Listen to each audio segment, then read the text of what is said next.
meditation is supposed to be fun. It's not something you do as a grim duty. The trouble with religion, as we know it, is that it is so mixed up with grim duties. We do it because it's good for you. It's a kind of self-punishment. Well, meditation, when correctly done, has nothing to do with all that.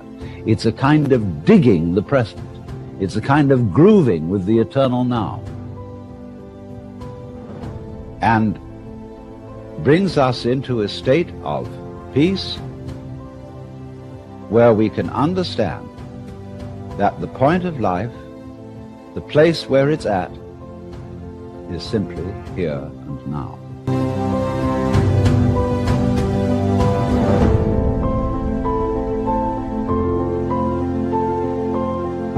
This moment is the creation of the universe. It's starting now. If you look back and wonder whether there was a big bang a long time ago, all you'll see is vanishing traces. The big bang is happening now. This is when the world begins. You're doing it. Only you're not doing it by straining. A you deeper than the straining you is doing all this. The same you that is growing your hair and coloring your eyes and making your thumbprints and all that. You don't think about it. You don't strain muscles to do it. But that is what is creating the world. Here it comes. Now. So instead of thinking that the past is the reality which explains everything that happens now, let's look at now.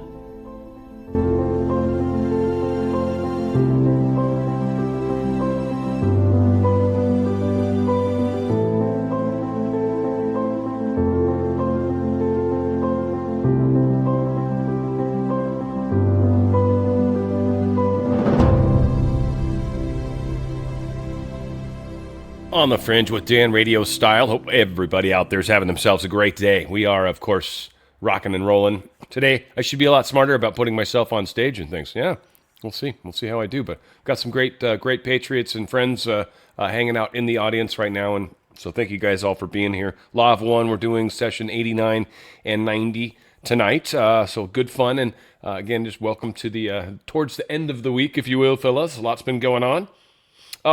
89 gets into Ra's evolution. I mean, I don't know. It's interesting. It's different than ours. It was before the veil, so it's kind of fun. I mean, it's just a very different place. I have this weird kismet with that, too. I almost feel like there was part of me that was there.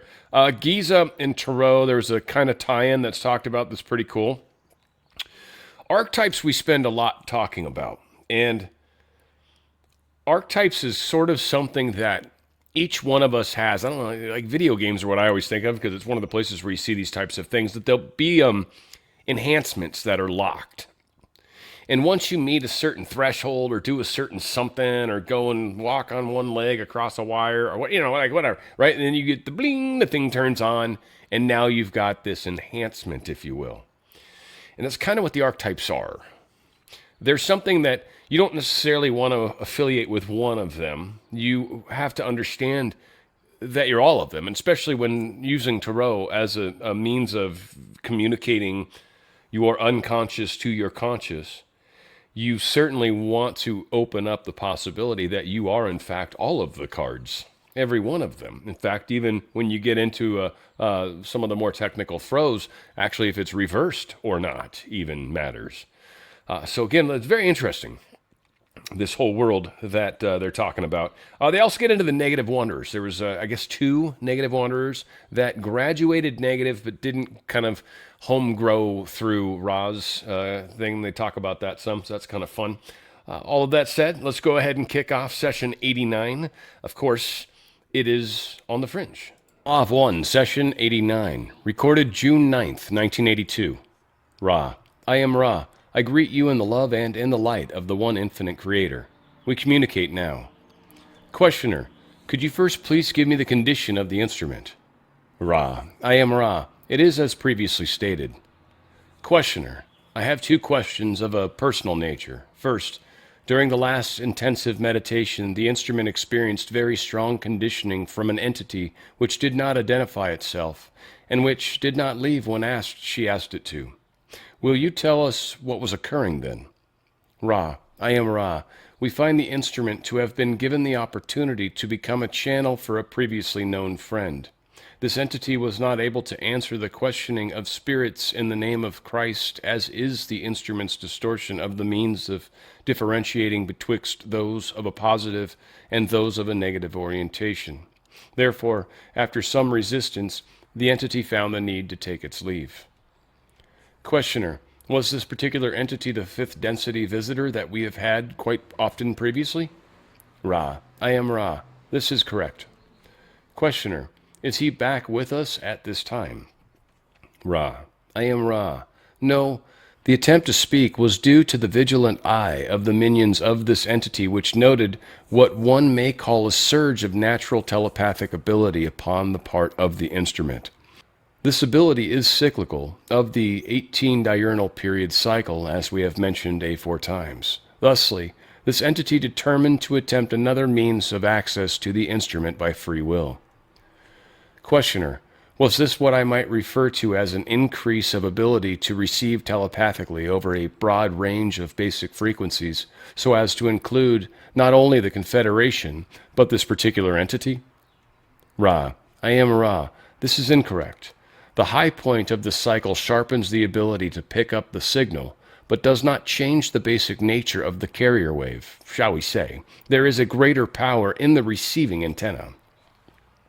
Questioner, this question may be meaningless, but would a fifth density entity of the Confederation, who is positively polarized, transmit on the same frequency as our negatively polarized fifth density companion? Ra, I am Ra. This is correct, and is the reason that the questioning of all contacts is welcomed by the Confederation of Planets in the service of the Infinite Creator. Questioner. Question 2. Jim has also felt very strong conditionings, which was unbidden while channeling Latwi recently and in his personal meditations. Would you also tell us what occurred in these cases? Ra, I am Ra. The entity which has been your companion has a vibratory frequency, but a small amount lesser than that of the social memory complex known as Latwi. Also, Latwi is the primary comforter of the Confederation for entities seeking at the vibratory level of the one known as Jim. Therefore, this same companion has been attempting the contact of this instrument also, although this instrument would have great difficulty in distinguishing the actual contact due to the lack of experience of your companion at this type of service. Nevertheless, it is well that this instrument also choose some manner of the challenging of contacts. Questioner, how many of our years ago was Ra's third density ended? Ra, I am Ra. The calculations necessary for establishing this point are difficult, since so much of what you call time is taken up before and after third density as you see the progress of time from your vantage point. We may say in general that the time of our enjoyment of the choice-making was approximately 2.6 million of your sun years in your past. However, we correct this instrument. Your term is 2.6 billion of your years in the past. However, this time, as you call it, is not meaningful, for our intervening space-time has been experienced in a manner quite unlike your third density experience of space-time. Questioner, it appears that the end of Ra's third density coincided with the beginning of this planet's second density. Is that correct? Ra, I am Ra. This is roughly correct. Questioner, did the planet Venus become a fourth density planet at that time? Ra, I am Ra. This is so. Questioner, did it later then become a fifth density planet? Ra, I am Ra. It later became a fifth density planet, then later a fifth density planet for a large measure of your time. Both fourth and fifth density experiences were possible upon the planetary influence of what you call Venus. Questioner, what is its density at present? Ra, I am Ra. Its core vibrational frequency is sixth density. However, we, as a social memory complex, had elected to leave that influence. Therefore, the beings inhabited this planetary influence at this space-time are fifth density entities. The planet may be considered a fifth, sixth density planet. Questioner: what was your reason for leaving? Ra: I am Ra. We wished to be of service. Questioner: I have here a deck of 22 tarot cards which have been copied according to information we have from the walls of, I would suspect, the large pyramid at Giza. If necessary, we can duplicate these cards in the book that we are preparing. I would ask Ra if these cards represent an exact replica of that which is the Great Pyramid. Ra: I am Ra. The resemblance is substantial. Questioner: in other words, you might say that these were better than, say, 95% correct as far as representing what is on the walls of the Great Pyramid? Ra: I am Ra. Yes. Questioner: the way I understand this, then, Ra gave these archetypal concepts to the priests of Egypt, who then drew them upon the walls of one of the numbers of the Great Pyramids. What was the technique of transmission of this information to the priest? At this time, was Ra walking the surface among the Egyptians, or was this done through some form of channeling? Ra: I am Ra. This was done partially through old teachings and partially through visions. Questioner: then at this particular time, Ra had long since vacated the planet as far as walking among the Egyptians. Is this correct? Ra: I am Ra. Yes. Questioner: I would like to question Ra on each of the cards in order to better understand the archetypes. Is this agreeable? Ra: I am Ra. As we have previously stated, these archetypal concept complexes are a tool for the learned teaching. Thusly, if we were to offer information that were not a response to observations of the student, we would be infringing upon the free will of the learned teacher by being teach-learner and learned teacher at once. Questioner: in that case, I'll ask you. You stated that Ra used the tarot to develop the magical personality. Was this done by the system of learning to become, in mind, the essence of each archetype, and, in this way, develop the magical personality? Ra: I am Ra. This is incorrect. The clothing oneself within the archetype is an advanced practice of the adept, which has long studied this archetypal system. The concept complexes, which together are intended to represent the architecture of a significant and rich portion of the mind, are intended to be studied as individual concept complexes, as matrix, potentiator, etc., in viewing mind-body-spirit connections, and in pairs with some concentration upon the polarity of the male and the female. If these are studied, there comes the moment when the deep threnody of joyful ditties of the deep mind can successfully be brought forward to intensify, articulate, and heighten some aspects of the magical personality. Questioner: you stated that each archetype is a concept complex.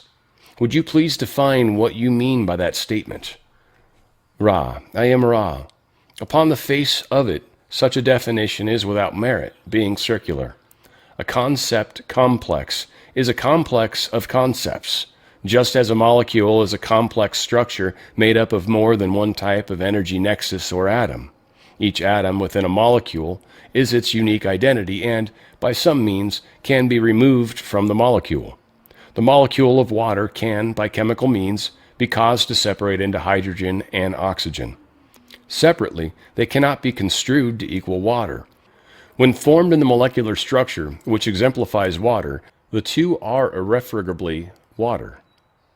Just in this way, each archetype has within it several root attempts of organizational being. Separately, the overall structure of the complex cannot be seen. Together, the concept complex is irrefragably one thing. However, just as it is most useful in grasping the potentials in your physical system of the constituting nature of water, so in grasping the nature of an archetype, it is useful to have a sense of its component concepts. Questioner: in archetype number 1, represented by tarot card number 1, the matrix of the mind, seems to me to have 4 basic parts to the complex. Looking at the card, we have, first and most obvious, the magician as a part of what seems to be an approaching star. A stork or similar bird seems to be in a cage. On top of that cage, we have something that is very difficult to discern. Am I in any way correct in this analysis? Ra. I am Ra. You are competent at viewing pictures. You have not yet grasped the nature of the matrix of the mind as fully as is reliably possible upon contemplation. We would note that the representations drawn by the priests were somewhat distorted by acquaintance with and dependence upon the astrologically based teachings of the Chaldees. Questioner. When Ra originally trained or taught the Egyptians about the tarot, did Ra act as a teach learners to a degree that Ra became learned teachers? Ra. I am Ra. This distortion we were spared. Questioner. Then could you tell me what information you gave to the Egyptian priests or Egyptian who first was contacted or taught with respect to the first archetype? Is that possible for you to do within the limits of the first distortion? Ra. I am Ra. It is possible. Our first step, as we have said, was to present the descriptions in verbal form of 3 images, 1, 8, 15. Then the questions were asked. What do you feel that a bird might represent? What do you feel that a wand might represent? What do you feel that a male represents? And so forth, until those studying were working upon a system whereby the images used became evocative of a system of concepts.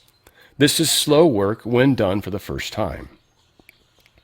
We may note, with sympathy, that you undoubtedly feel choked by the opposite difficulty, that of a great mass of observation upon this system, all of which has some merit as each student will experience the archetypal mind and its structure in a unique way useful to that student. We suggest that one or more of this group do that which we have suggested in order that we may, without infringement, offer observations on this interesting subject, which may be of further aid to those inquiring in this area.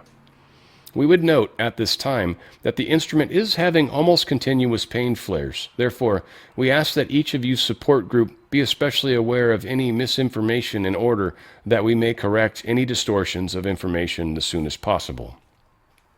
Questioner. Now, as I understand it, what you suggest as far as the tarot goes is to study the writings that we have available and from those formulate questions. Is this correct? Ra. I am Ra. No. Questioner. Sorry, I didn't understand exactly what you meant with respect to that. Would it be appropriate then for me to answer the question with respect to what I think is the meaning of the 3 items that you spoke of for card 1 and then card 8, etc.?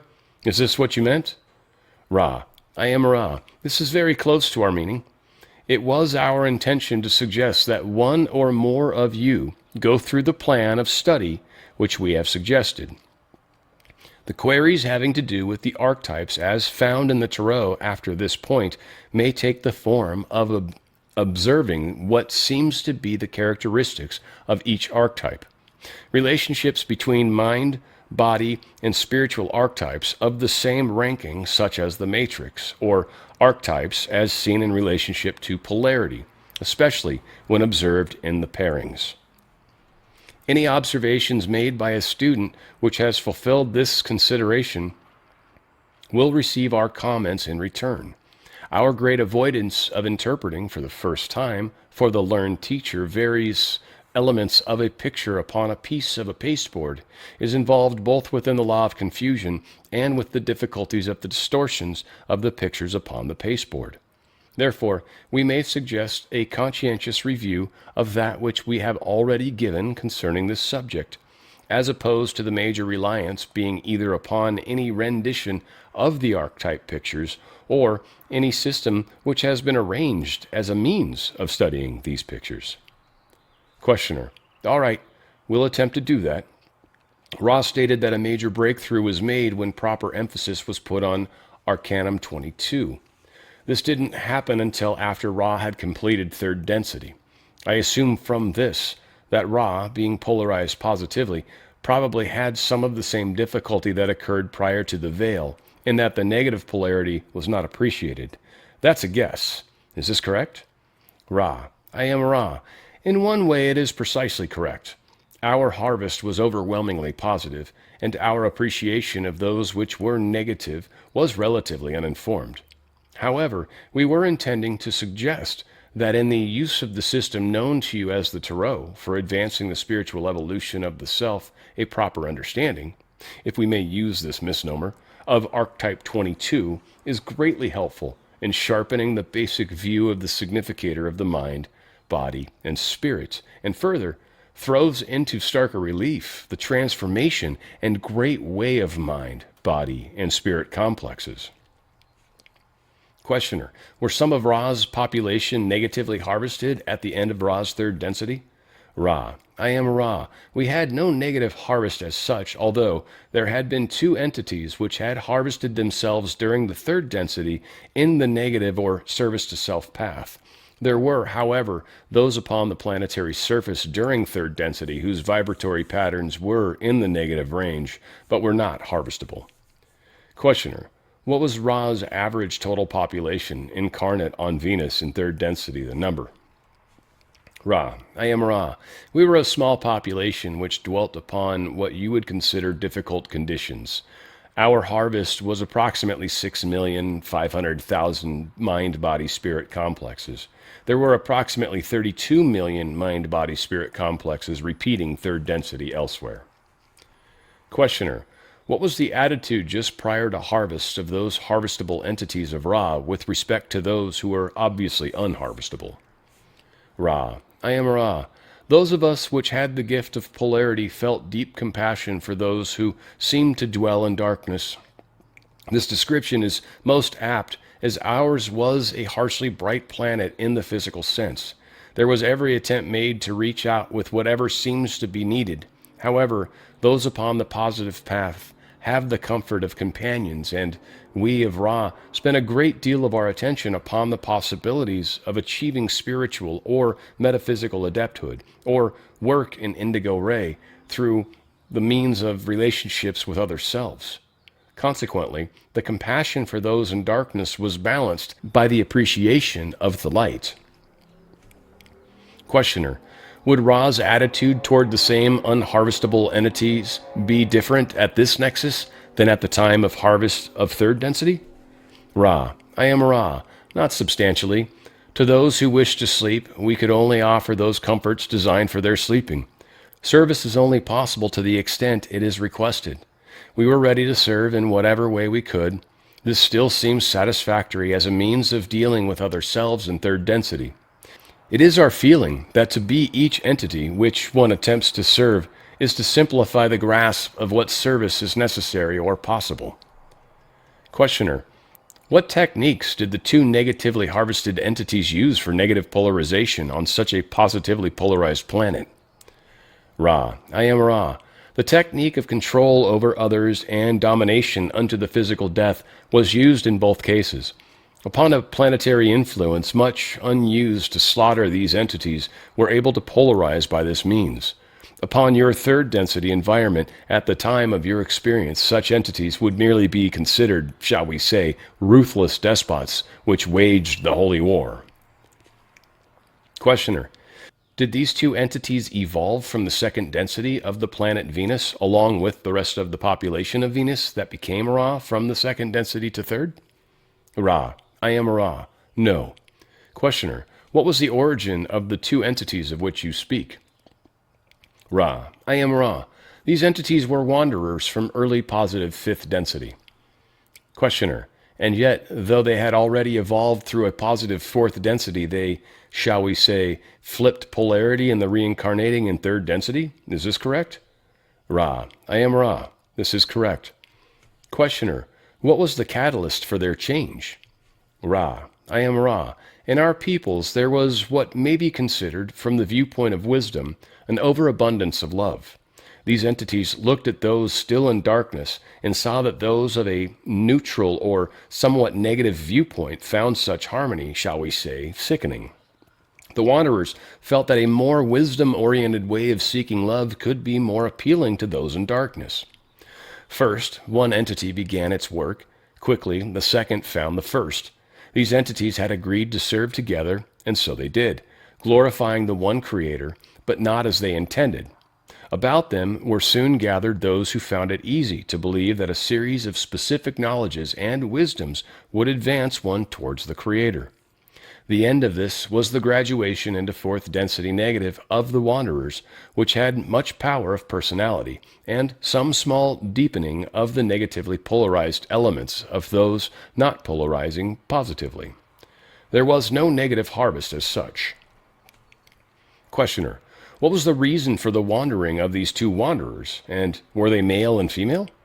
Ra: I am Ra. All wanderers come to be of assistance in serving the Creator, each in its own way. The wanderers of which we have been speaking were indeed incarnated male and female, as this is by far the most efficient system of partnership. Questioner: as a wild guess, one of these entities wouldn't be the one who has been our companion here for some time in our sessions, would it? Ra: I am Ra. No. Questioner: then from what you say, I am guessing that these wanderers returned or wandered to Ra's third density to possibly seed greater wisdom into what they saw as an overabundance of compassion in the Ra culture. Is this correct? Ra: I am Ra. This is incorrect, in the sense that before incarnation, it was the desire of the wanderers only to aid in service to others. The query has correctness when seen from the viewpoint of the wanderers within that incarnation. Questioner: I just can't understand why they would think that a planet that was doing as well as Ra was doing, as far as I can tell, would need wanderers in order to help with a harvest. Was this at an early point in Ra's third density? Ra: I am Ra. It was in the second cycle of 25,000 years. We had a harvest of 6 out of 30, to speak roughly, millions of mind-body-spirit complexes, less than 20%. Wanderers are always drawn to whatever percentage has not yet polarized, and come when there is a call. There was a call from those which were not positively polarized as such, but which sought to be positively polarized and sought wisdom, feeling the compassion of other selves upon Venus as complacent or pitying towards other selves.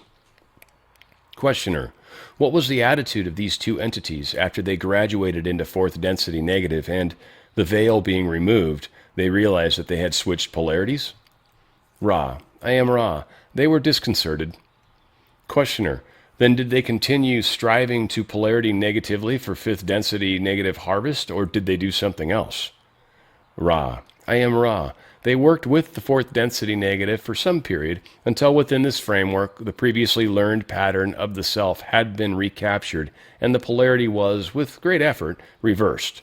There was a great deal of fourth density positive work then to be retraced. Questioner: how is Ra aware of this information? By what means does Ra know the precise orientation of these two entities in fourth density negative, etc.? Ra: I am Ra. These entities joined Ra in fourth density positive for a portion of the cycle which we experienced. Questioner: I assume then that they came in late? Is this correct? Ra: I am Ra. Yes. Questioner: I didn't mean to get off so far off track of my original direction of questioning, but I think some of these excursions are very enlightening and will help in understanding of the basic mechanisms that we are so interested in its evolution. Ra stated that archetypes are helpful when used in a controlled way. Would you give me an example of what you mean by using an archetype in a controlled way? Ra: I am Ra. We speak with some regret in stating that this shall be the last query of length.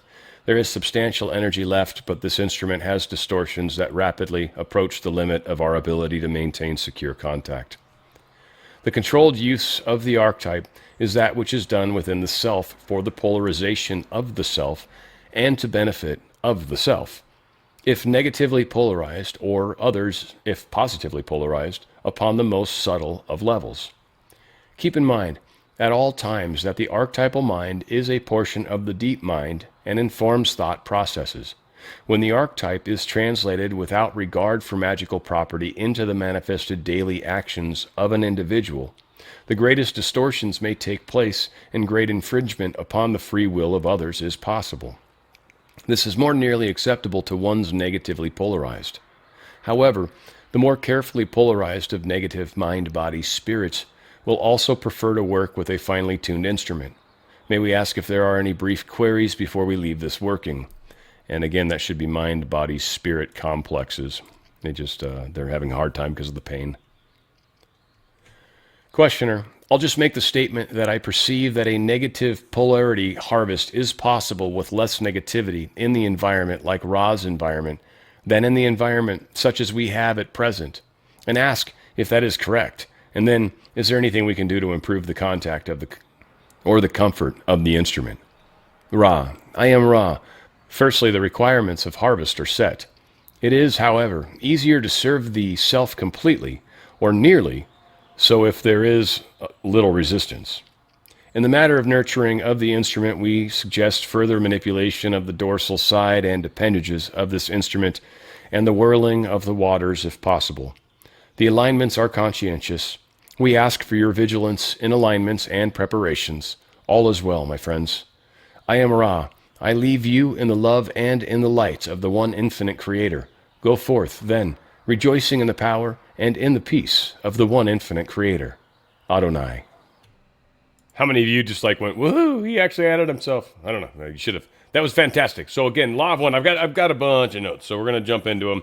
And I have a question. Patriot Daryl, I love you, man, and I can't wait to get your question. I've intentionally not looked at it because I'm afraid I'm gonna try to answer it with the stuff I'm doing, and I don't want to. I want to take your question as your question once I've said all the crap I say. All right, starting off, evil's calling versus our calling. Now, a lot of us are wanderers. Some of us aren't. You're calling, though. You're asking for help. Help me. This is just crazy what's going on in this world right now. That is the calling. Doing that as a conscious individual, knowing full well you're asking Source, Creator, God, Universe for help. Help is what you'll get. Now, the dark side does that too. There is a lot of that happening. So anybody, again, I've said it before, if your light becomes bright enough, you will start to have some interesting experiences. I've been for a while. It wasn't just since I started doing the Law of One. It might have been when I first started doing it, though, by the way. I've been trying to piece it back to when it first started. I was living in my condo. It was way back. It's back 8 years, 6 years. But it's gotten pretty gnarly lately, and it's actually it's something that I've had to learn to deal with. And I have, in fact. I want to go one more week, and I'll share with you guys what I've been doing. Again, it's working. If I'm consciously doing it nightly, it seems to work. The trick, and this is funny, I gave a lot of crap to the whole idea. I guess I'll talk about it now. I gave a whole crap about the idea of the armor of God, right? Ephesians was a 6:11, and putting on your armor of God. It's like, just put it on and just know it's on. I've found that that's not quite fair. The situation I deal with, I put the armor on every night. I put it on. I make sure there's no portals open in my house. No negative portals allowed. I then build a bubble, essentially, of golden light, Christ's white light specifically. And I build a bubble out of my premises. And when I do that, I don't have the experience. I will feel it nudging. I will feel it knocking sometimes. And if I question, instantly gets me. But knowing full well, no, my shield is friggin' rock solid. So it'll knock. It'll make you go, is it strong enough? Gotcha. So I understand that Ephesian thing's a lot better now. Put on the armor of God, know it's on, but you also have to understand that the activation of it is your consciousness, is your understanding that, yeah, my armor's sufficient. There's no force, no AI, there's no negative force that's stronger than you. If you're shining the light, light extinguishes darkness immediately. There's no darkness that can extinguish light. It doesn't work that way. It's the opposite, in fact. Light engulfs the darkness. When you're being the light, the darkness has nothing it can do other than be dark. Latwii is one of the people he was talking to. Be careful when channeling. There's a lot of people. I know a lot of people. I've known a lot of people. I've channeled stuff. I've also kind of worked in different ways from channeling stuff. People that channel information almost invariably get taken over by a dark entity.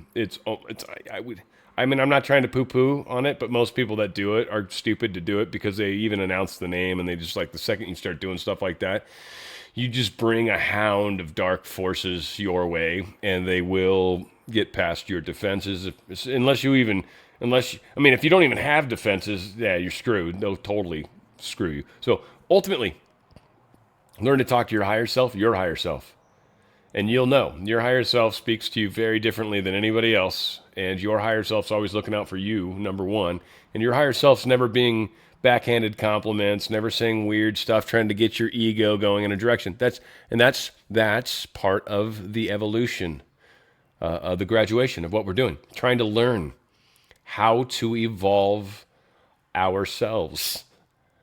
As much as people like, that's what's happening. I'm sorry, you can hate it, but that's what that line that you're in right now. That's what's going on. That's what's about to happen. They're going to tell you to do this, and then they're going to say close their eyes and take 2 steps forward. Right? This is what's going to happen. And if you're not ready for it, I mean, it's cool. You get to try it again. You know, you fail the level, right? You failed the boss at the end of the level, and you're going to try the level again, right? Does it hurt? I mean, if you got to put another quarter in, that sucks. But you might have to. You might have to pop one more quarter in. You'll get it. So Lotwi, he was actually a dark force. Now, they say good stuff, and a lot of the stuff they're bringing in is just universal truths in general, but they'll try to spread things in a direction. They'll try to push fear. They'll try to push, you guys aren't doing as well. You know, they'll push very interesting angles. Folks, here's the thing, the reality of it. The light is owning this area, period. It's owned for the most part. Now, yes, some dark stuff gets in because it's allowed to, because people are calling it in. But for the most part, this area is now quarantined and free of a lot of the nasties. So we are very close to evolving. To stop killing each other is one thing, by the way. Just one thing that's insane that we do here. So we just kill each other. It's okay to kill another human. What, huh? That should never happen. There should never be a need to. I get self-defense, don't get me wrong. But there should never be a need. Venus, 5th, 6th density planet. Right now, is what they're saying. Just keep that in mind. We've got Jupiter's definitely involved. Saturn's definitely involved. I've heard you. I mean, all the planets are supposed to be. Mars had its issue. What do they call the one out? It's not Maldek. That's the dude's name. But the one that Ceres or something like that, the thing that's floating around, that's kind of the core, the leftovers of that planet that got nuked. The asteroid belt, the big planets, and they're just close together, and it caused it just ripped apart. That's why we got an asteroid belt between where there used to be a planet. Long story short, yeah, planet's gone, got smoked, and a lot of people will suggest that's probably where the moon came from. Not to get crazy, but likely timings of it all, and is when a lot of the evil came to this planet. By the way. My understanding, too, is it was also back during the formation of Atlantis is when they were allowed to come.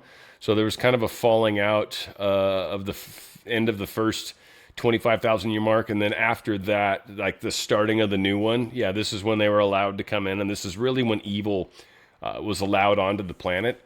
And this planet started changing. And that's really why Atlantis fell and why we fell from consciousness. And there's a lot of stories in the Bible that actually are referencing this whole thing, though they, leave some details out or whatever. So yeah, Venus is higher density as well as many other planets in this solar system. I would say probably Jupiter is supposed to be kind of like the council, if you will. So I think they're like at least 7th, at least 6th for sure, but I think they're like 7th. I think there's like this like enlightened group. Like, I don't know, it always brings to mind, it was like Indiana Jones or one of those, the crazy one where the UFO took off and there was just like, the crystal skulls and they finally got them all together and they like lit up, I think, for some reason. Remember that? But that concept seems to pop into my head. The one thing that's funny is when they're talking about the tarot cards and the pictures, and how they got him. And he's got like, did we get it right? And Ra was kind of a douche. I mean, I don't know. I don't know if it was the pain. That was my guess, is that was one of the pain flares. And so it wasn't coming through maybe quite the same way. But competent at pictures. Just kind of funny. Just like, yeah, you get pictures. You get how they work. Yeah, you described that picture to us. Well done. Ra's point was, don't come to me and tell me, what does this mean?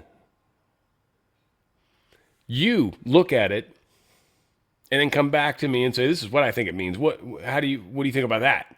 And then let Ra help. It's a lot of people, when you ask them something, they'll tell you, at least this happens to me some, they'll be like, well, so-and-so said such and such. And I'm like, all right, well, what do you think? Well, I don't know, that's what so-and-so said. Yeah, but what's your understanding of that? Regurgitate it back to me. You got to watch this 30-minute video. No, tell me what you learned from it. That's the key. Like, absorb that information and be able to, learn, teach, learn. It's the key. It's tough.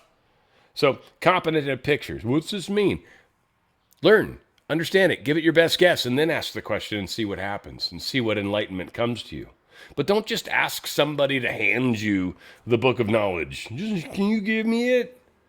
Because it's not how it works.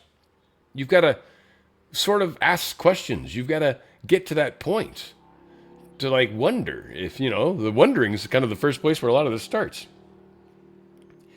Let's see. Your reality represents your best guidance. Yeah, it does. People really should pay more attention to what happens to you yourself in your own life. That's telling you something. That's what you need to work on. That's where your blockages are. That's what's going on. And then when you really kind of dial that in, and when you get your blockages dealt with, you'll start to see things literally change overnight in your life. You'll see your physical life change. That's how you know you're on the track you'd like to be on. If you don't necessarily like all the things that's going on in your life, it's for a reason. Adjust and address the problems and move forward, and you will see a different tomorrow. Literally, in one day's time, it will change, and you'll be amazed.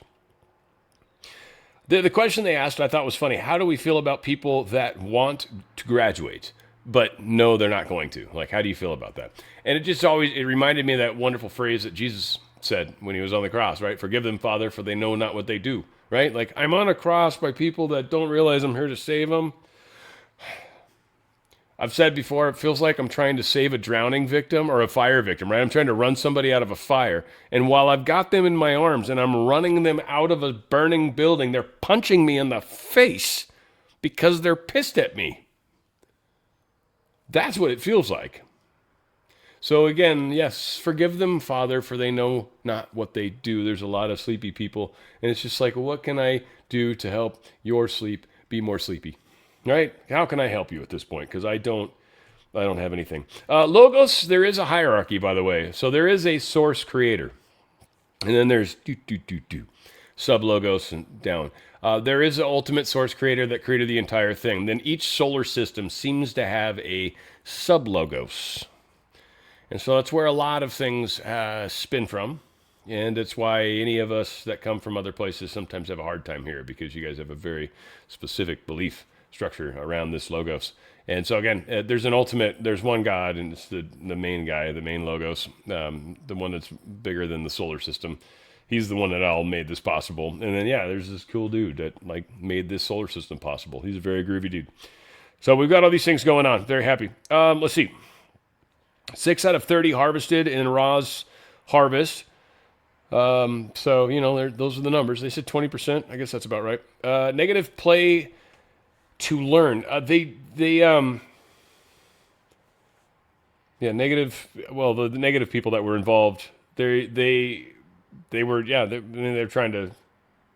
I don't know why I wrote that. That's what that is. I tried. It was like, come back to me. I'm giving you time. Fuck, I don't know what it is. All right, mind, body, spirit versus Father, Son, Holy Spirit. Right? If you just think about, it's kind of the Trinity. Okay, that there's the three components, and they're talking about the archetypes. There's three components, and that's why they said, 1, 8, 15, whatever the numbers are, like 7 plus, right? those numbers are come together as one picture: the mind, the body, and the spirit. You need to look at the whole thing, and that's why they were telling them, like, ask questions, and then we'll give you answers. So yes, take that whole picture in. Understand this is a message to those three components: the Father, Son, and Holy Spirit. The mind, body, spirit is being communicated to on separate levels. When you understand the grander picture, you're understanding that archetype. So that is kind of a big part of what they keep pushing. All right, that said, oh my goodness, that took forever. And now we've got a question for at least one Patriot Daryl. Question: Venus is fifth, sixth density planet.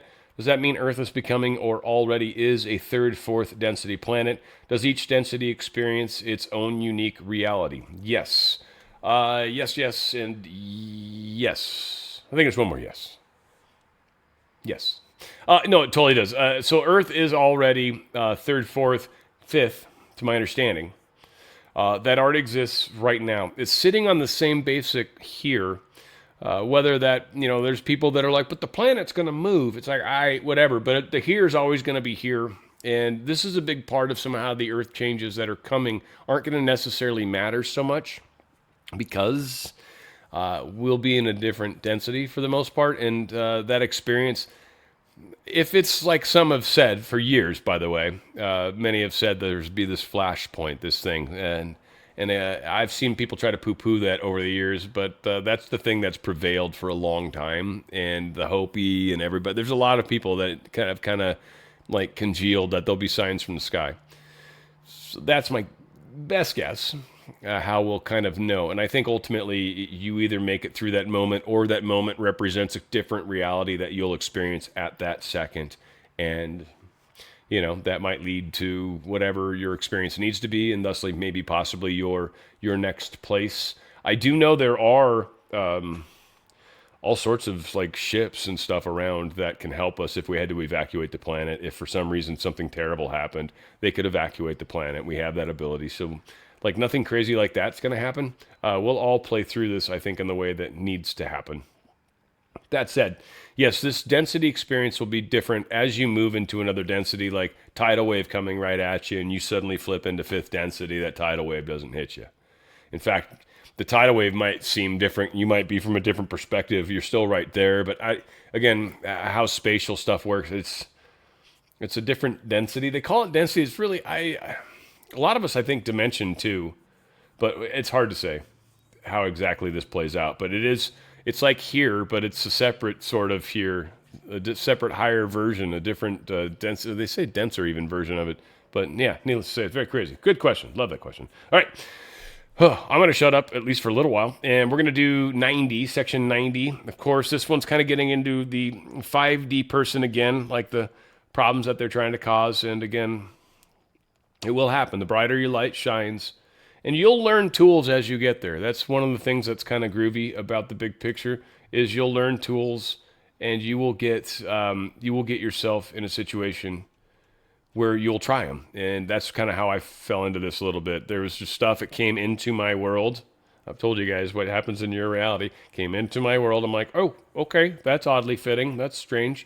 And so incorporated, look a little into it, and yeah, okay, this works. So this is how you'll learn if you pay attention. I'm telling you, your answers will always come to you. You just need to ask the questions and give it, like, I don't know, a little bit of time, like a day or two. Like, manifestation's almost immediate these days.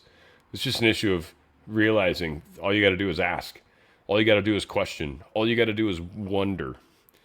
And things will start to come your way. The algorithm starts to work.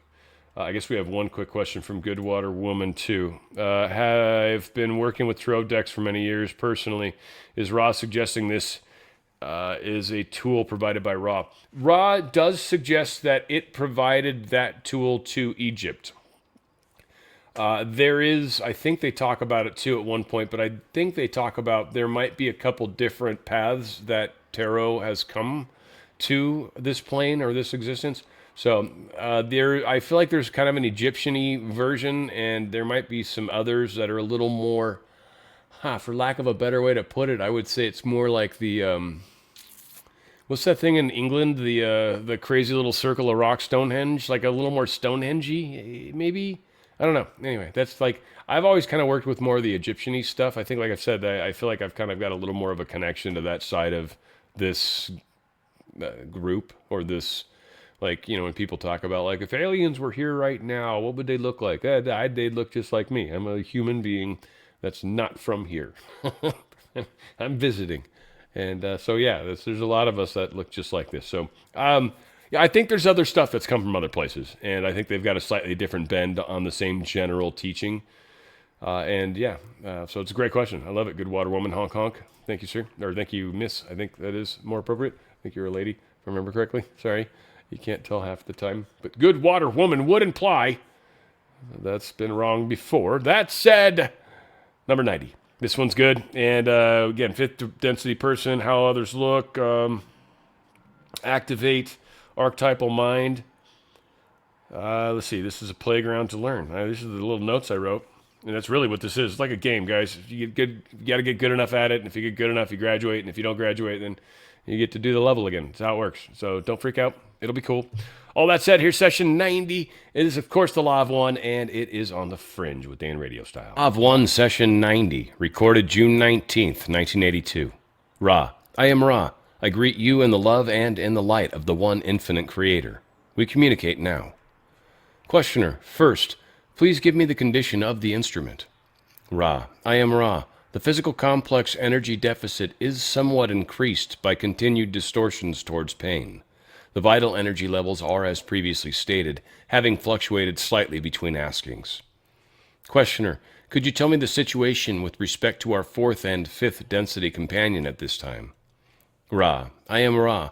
The fourth density League of Companions accompanies your group. The fifth density friend at this space-time nexus works within its own density exclusively. Questioner, by what means do these particular fourth density entities get from their origin to our position? Ra, I am Ra. The mechanism of calling has been previously explored. When a distortion, which may be negatively connotated, is affected, this calling occurs. In addition, the light of which we have spoken, emanating from attempts to be of service to others in a fairly clear and lucid sense, is another type of calling in that it represents that which requires balance by temptation. Thirdly, there have been certain avenues into the mind-body-spirit complexes of this group which have been made available by your fifth density friend. Questioner, actually, the question I intended was, how did they get here? By what means of moving? Ra, I am Ra. In the mechanism of the calling, the movement is as you would expect. That is, the entities are within your planetary influence and are, having come through the quarantine web, free to answer such calling. The temptations are offered by those negative entities of what you would call your inner planes. These, shall we say, dark angels have been impressed by the service to self path offered by those which have come through quarantine from days of old, and these entities, much like your angelic presence of the positive nature, are ready to move in thought within the inner planes of this planetary influence, working from time-space to space-time. The mechanism of the fifth density entity is from density to density and is magical in nature. The fourth density, of itself, is not capable of building the highway into the energy web. However, it is capable of using that which has been left intact. These entities are, again, the Orion entities of fourth density. Questioner, you stated previously that fifth density entities bear a resemblance to those of us in third density on this planet Earth, but fourth density does not. Could you describe the fourth density entities and tell me why they do not resemble us? Ra, I am Ra. The description must be baited under the law of confusion. The cause for a variety of so-called physical vehicles is the remaining variety of heritage from second density physical vehicular forms. The process of what you call physical evolution continues to hold sway into fourth density.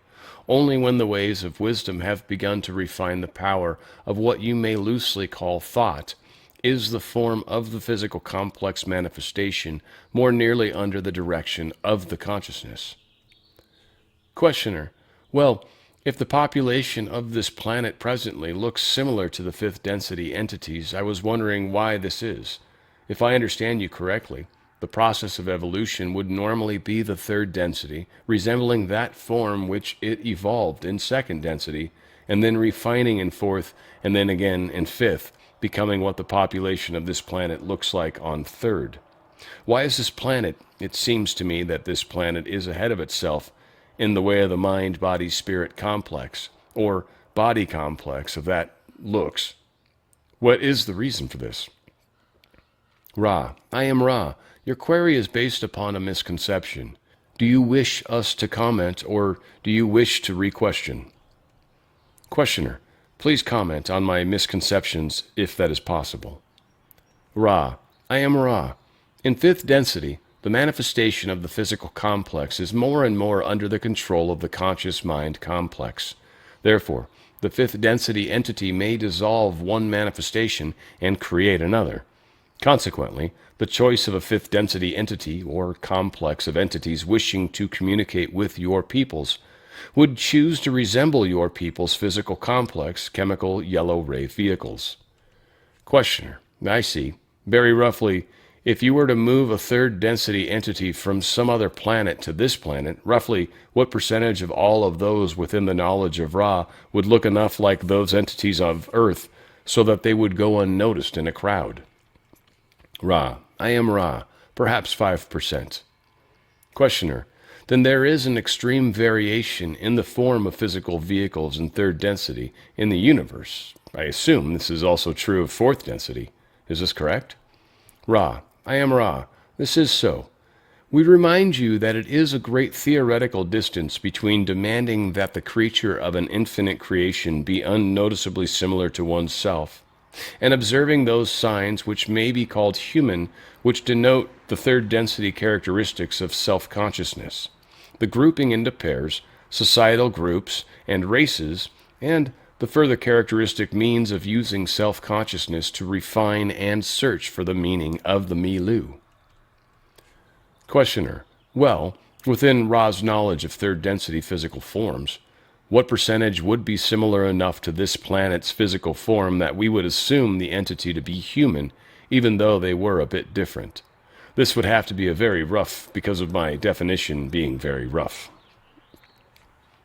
Ra, I am Ra. This percentage is still small, perhaps 13 to 15%, due to the capabilities of various second density life forms to carry out each necessary function for third density work. Thusly, to be observed would be behavior indicating self-consciousness and purposeful interaction with a sentient ambience about the entity, rather than those characteristics which familiarly connotate to your peoples the humanity of your third density form. Questioner, now my line of questioning I am trying to link to the creation of various logos and their original use of a system of archetypes in their creation, and I apologize for possibly a lack of efficiency in doing this, but I find this somewhat difficult. Now, for this particular logos in the beginning, prior to its creation of first density, did the archetypal system which it had chosen for its creation include the forms that would evolve, and in particular third density human form? Or was this related to the archetypal concept at all? Ra, I am Ra. The choice of form is prior to the formation of the archetypal mind. As the Logos creates its plan for evolution, then the chosen form is invested.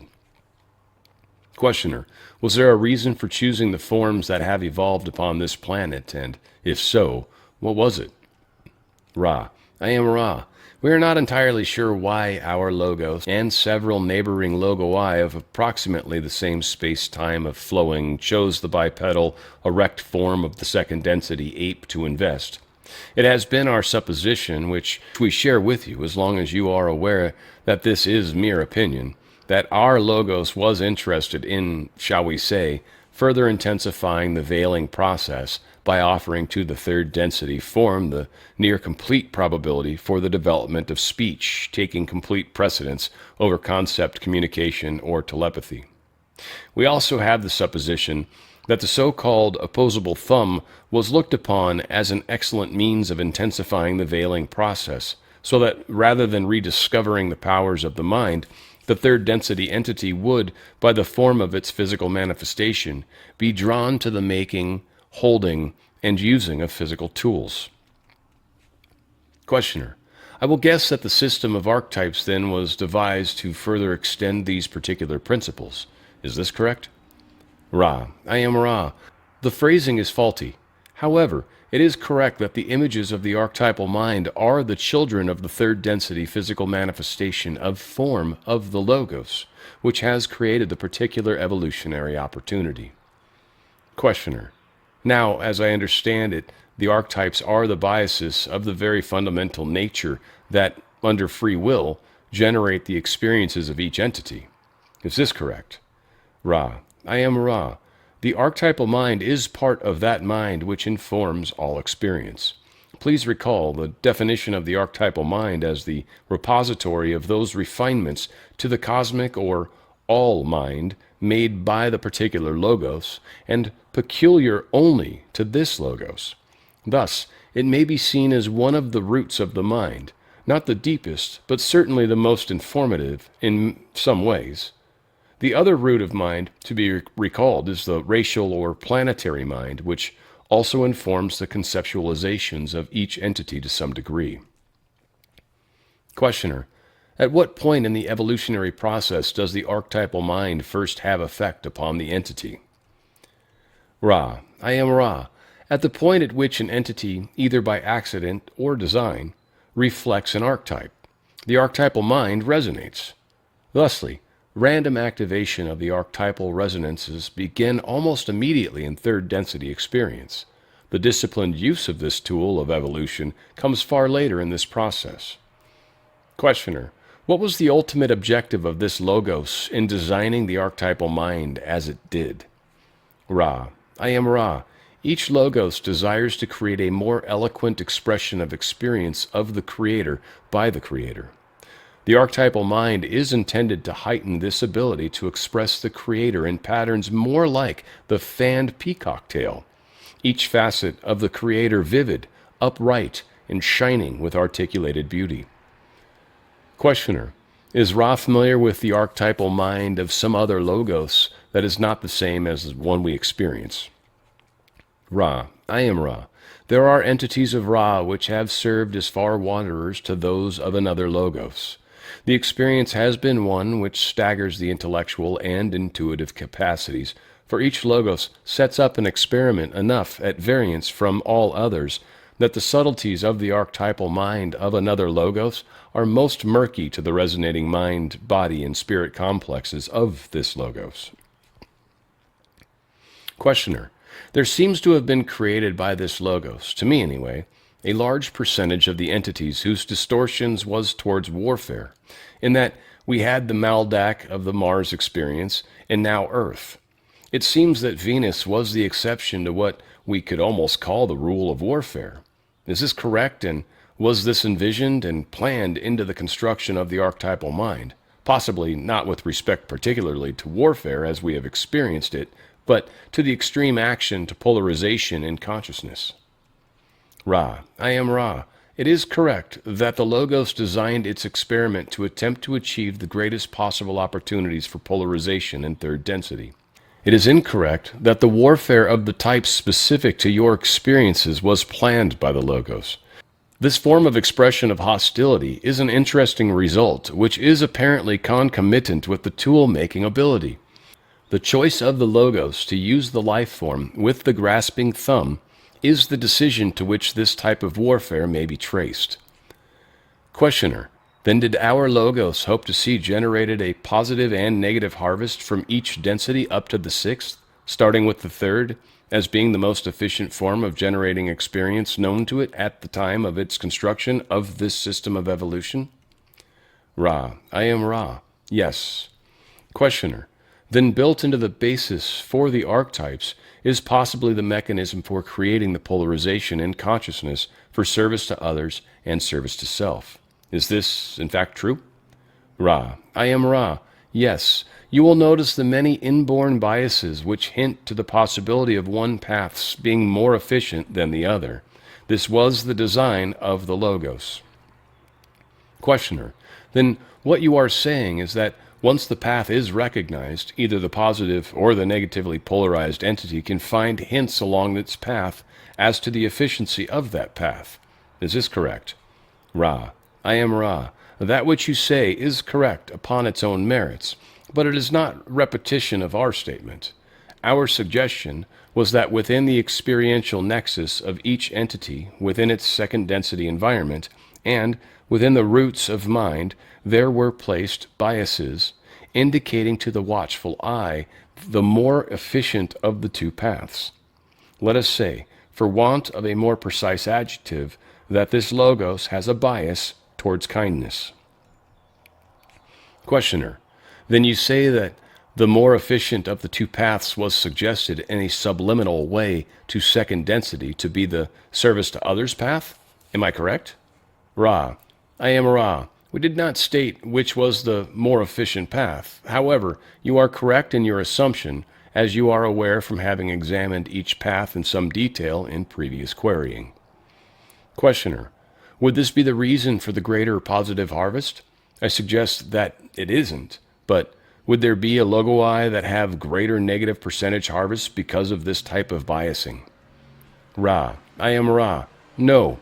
There have been logoi with greater percentages of negative harvest. However, the biasing mechanism cannot change the requirements for achieving harvestability, either in the positive or in the negative sense. There are logoi which have offered a neutral background against which to polarize. This logos chose not to do so, but instead to allow more of the love and light of infinite Creator to be both inwardly and outwardly visible and available to the sensations and conceptualizations of the mind-body-spirit complex undergoing its care and experimenting. Questioner: were there any other circumstances, biases, consequences, or plans set up by the logos other than those we have discussed for the evolution of its parts through the densities? Ra: I am Ra. Yes. Questioner: what were these? Ra: I am Ra. One more, that is, the permeability of the densities, so that there may be communication from density to density and from plane to plane, or subdensity to subdensity.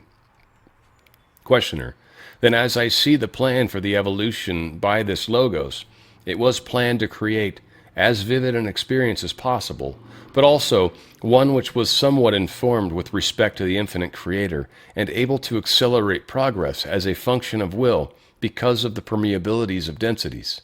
Have I covered accurately the general plan of this logos with respect to its evolution? Ra: I am Ra. Accepting the actions of the unmanifested self and the actions of self with other self, you have been reasonably thorough. Questioner: then is the major mechanism forming the ways and very essence of the experience that we presently experience here, the archetypal mind and the archetypes? Ra: I am Ra. These resources are a part of that which you refer to. Questioner: what I am really asking is what percentage, parts, roughly, are these responsible for? Ra: I am Ra. We ask you once again that you consider that the archetypal mind is a part of the deep mind. There are several portions to this mind. The mind may serve as a resource. To call the archetypal mind the foundation of experience is to oversimplify the activities of the mind-body-spirit complex. To work with your query as to the percentages is, therefore, enough misleading in any form of direct answer that we would ask that you re-question. Questioner: that's okay. I don't think that was a good question anyway. Now, when Ra initially planned for helping the Egyptians with their evolution, what was the most or the primary concept, and also secondary and tertiary, if you can name those, that Ra wished to impart to the Egyptians? In other words, what was Ra's training plan or schedule for making the Egyptians aware of what was necessary for their evolution? Ra: I am Ra. We came to your peoples to enunciate the law of one. We wish to impress upon those who wish to learn of unity that in unity all paradoxes are resolved. All that is broken is healed. All that is forgotten is brought to light.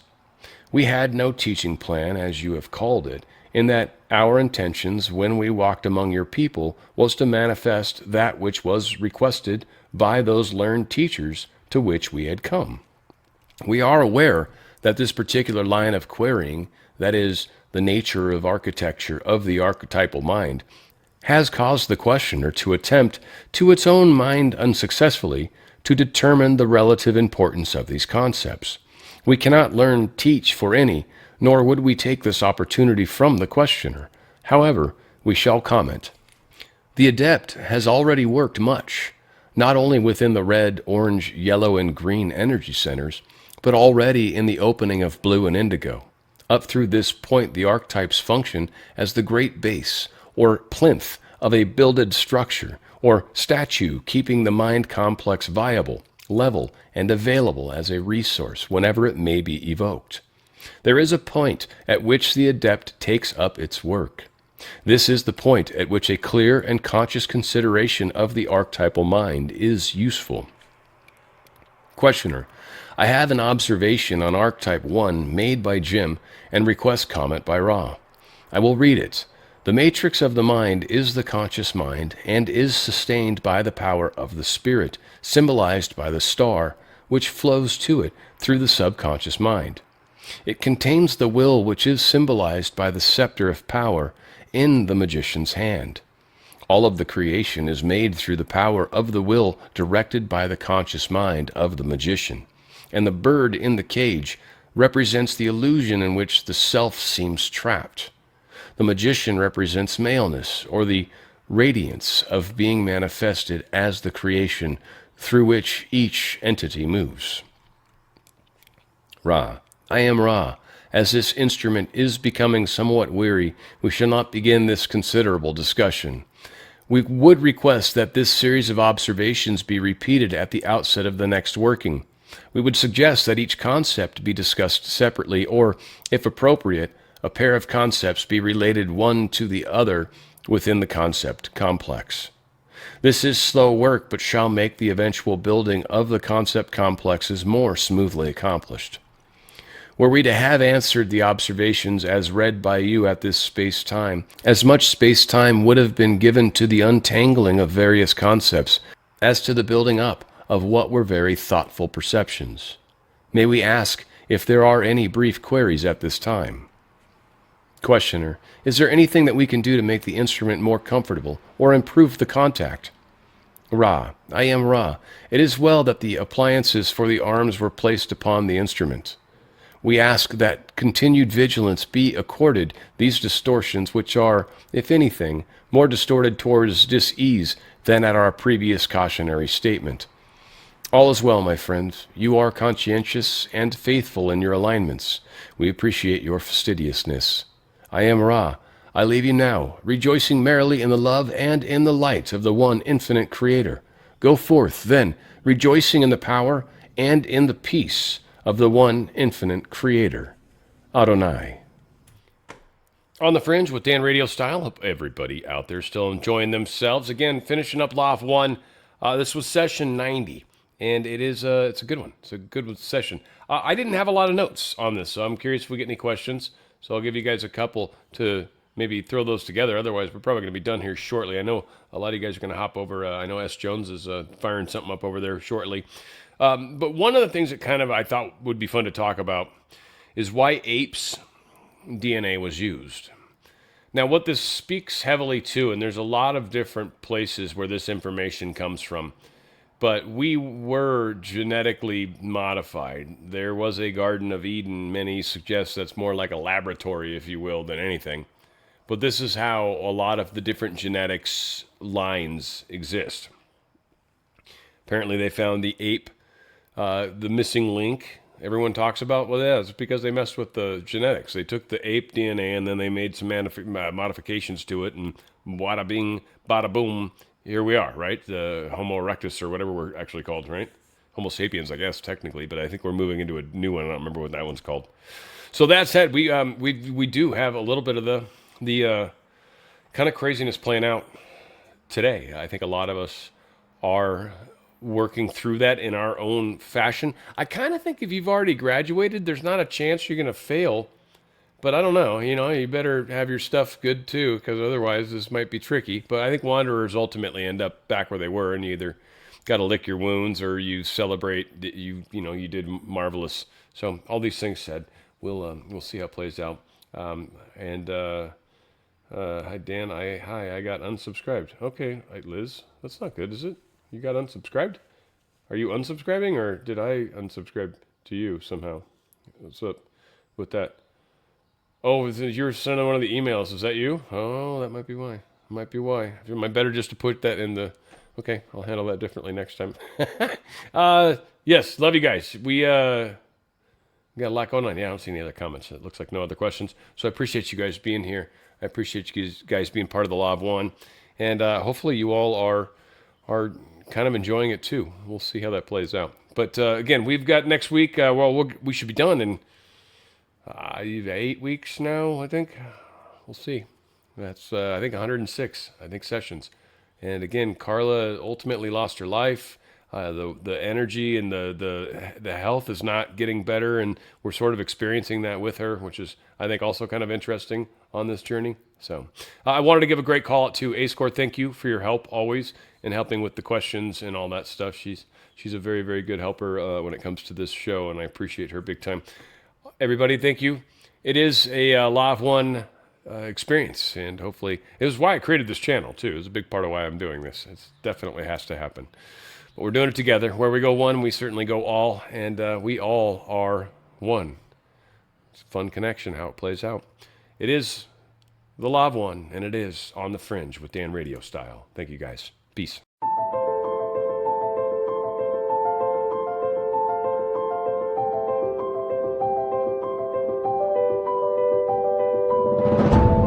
Meditation is supposed to be fun. It's not something you do as a grim duty. The trouble with religion as we know it is that it is so mixed up with grim duties. We do it because it's good for you. It's a kind of self-punishment. Well, meditation, when correctly done, has nothing to do with all that. It's a kind of digging the present. It's a kind of grooving with the eternal now.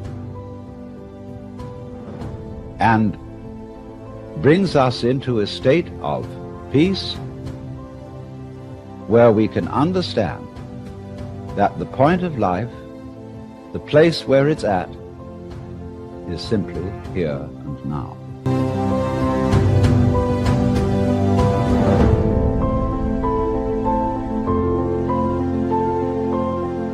This moment is the creation of the universe. It's starting now.